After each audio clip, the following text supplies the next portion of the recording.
महाराज युधिष्ठिर ने कहा, हे मधुसूदन, कृपया मुझे बताइए कि सितंबर अक्टूबर के महीने में शुक्ल पक्ष में आने वाली एकादशी का नाम क्या है। कृपा करके मुझे इसके बारे में विस्तार से बताइए। भगवान श्री कृष्ण ने उत्तर दिया, हे श्रेष्ठ राजन, इस एकादशी का नाम पाशांकुशा एकादशी है।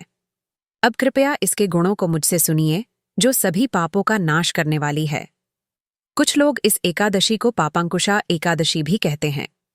इस एकादशी के दिन विशेष रूप से भगवान पद्मनाभ की पूजा करनी चाहिए। यह एकादशी व्यक्ति को स्वर्गीय सुख, मोक्ष और इच्छित फल प्रदान करती है।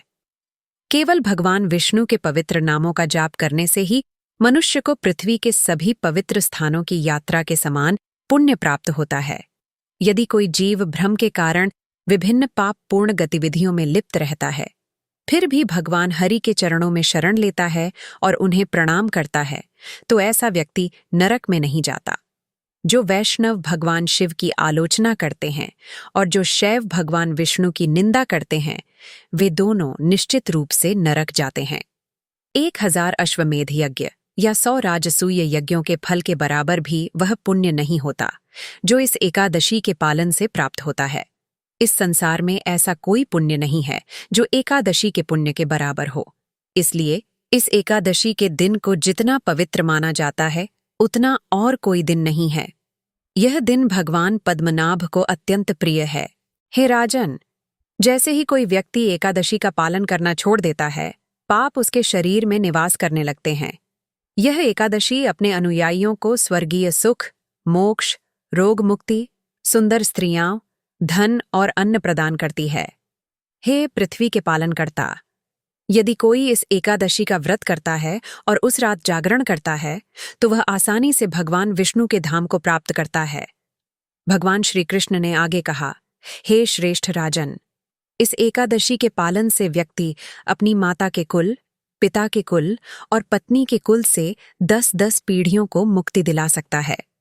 यदि कोई इस एकादशी का पालन अपने बचपन, युवावस्था या वृद्धावस्था में करता है, तो वह भौतिक कष्टों से मुक्त हो जाता है।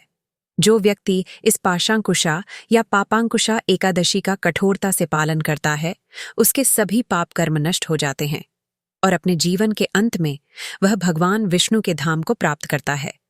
यदि कोई व्यक्ति सोना, तिल, भूमि, गाय, अन्न, जल, छाता या जूते दान करता है, तो उसे यमराज के पास नहीं जाना पड़ता।